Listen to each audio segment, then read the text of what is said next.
Welcome to day 58 of our New Testament reading.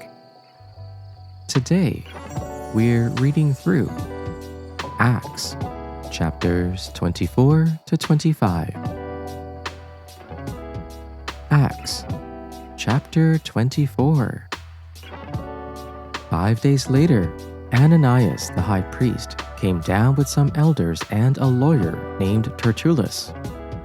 These men presented their case against Paul to the governor. When Paul was called in, Tertullus began to accuse him and said, "We enjoyed great peace because of you, and reforms are taking place for the benefit of this nation because of your foresight. We acknowledge this in every way and everywhere, most excellent Felix, with utmost gratitude. But, so that I will not burden you any further, I request that you would be kind enough to give us a brief hearing. For we have found this man to be a plague, an agitator among all the Jews throughout the Roman world, and a ringleader for the sect of the Nazarenes. He even tried to desecrate the temple, and so we apprehended him. By examining him yourself, you will be able to discern the truth about these charges we are bringing against him."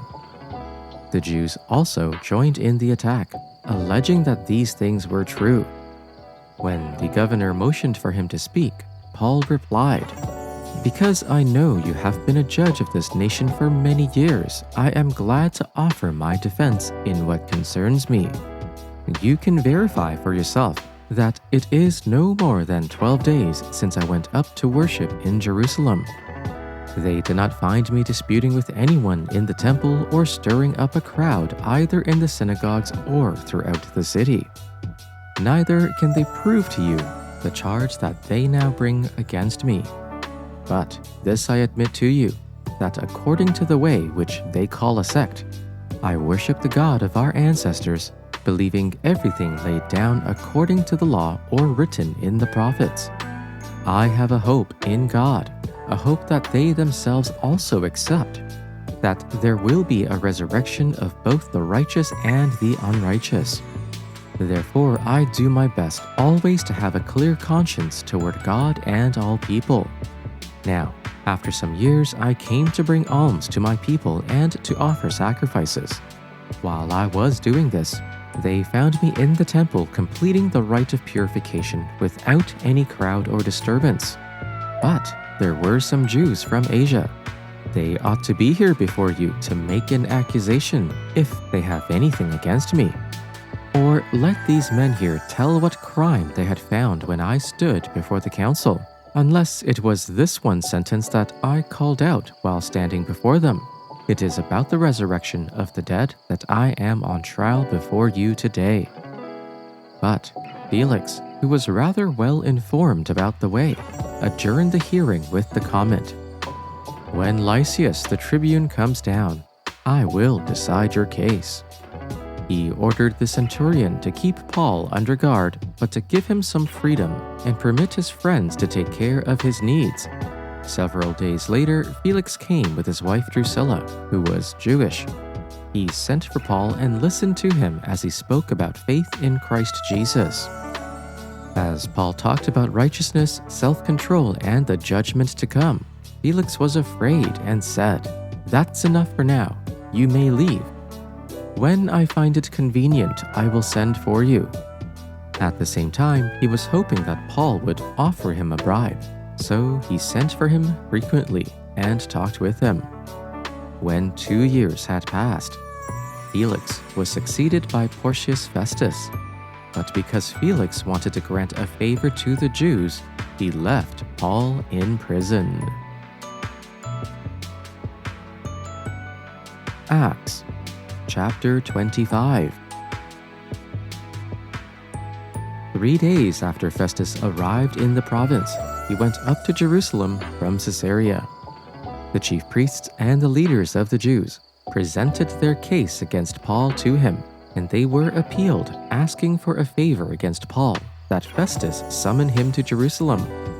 They were, in fact, preparing an ambush along the road to kill him. Festus, however, answered that Paul should be kept at Caesarea and that he himself was about to go there shortly. Therefore, he said, let those of you who have authority go down with me and accuse him, if he has done anything wrong. When they had spent not more than 8 or 10 days among them, he went down to Caesarea. The next day, seated at the tribunal, he commanded Paul to be brought in. When he arrived, the Jews who had come down from Jerusalem stood around him and brought many serious charges that they were not able to prove. Then Paul made his defense. Neither against the Jewish law, nor against the temple, nor against Caesar have I sinned in any way.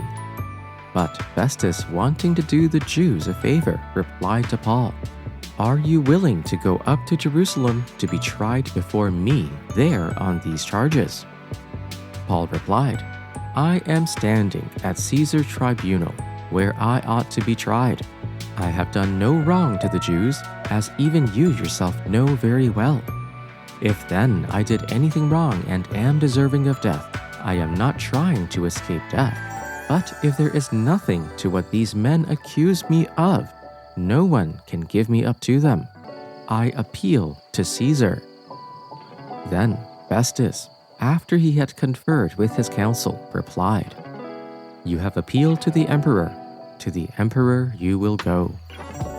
After several days had passed, King Agrippa and Bernice arrived at Caesarea to welcome Festus. Since they were staying there several days, Festus laid Paul's case before the king, saying, there is a man here who was left in prison by Felix. When I was in Jerusalem, the chief priests and the elders of the Jews informed me about him and asked for a sentence against him.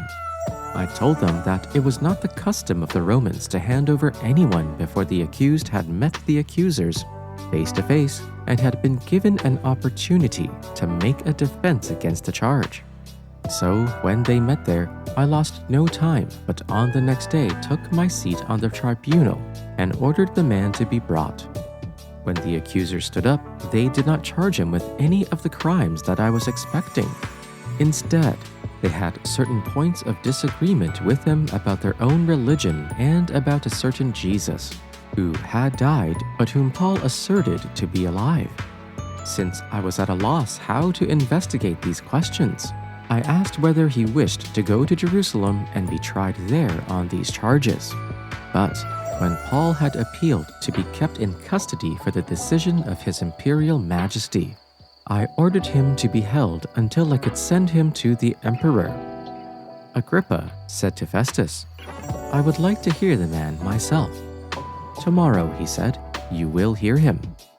The next day, Agrippa and Bernice came with great pomp and entered the audience room with the high-ranking military officers and the prominent men of the city. At the command of Festus, Paul was brought in. Festus said, King Agrippa, and all who are present with us, you see this man. The whole Jewish community has petitioned me about him in Jerusalem and here in Caesarea, shouting that he ought not to live any longer. I found he had done nothing deserving of death, but because he made his appeal to the emperor, I decided to send him to Rome. But I have nothing definite to write to His Majesty about him. Therefore, I have brought him before all of you, and especially before you, King Agrippa, so that as a result of this investigation, I may have something to write. For I think it is unreasonable to send a prisoner on to Rome without specifying the charges against him. As we end for today, notice how this passage invites you to see God, others, or yourself. May you go in peace. And I'll see you again tomorrow.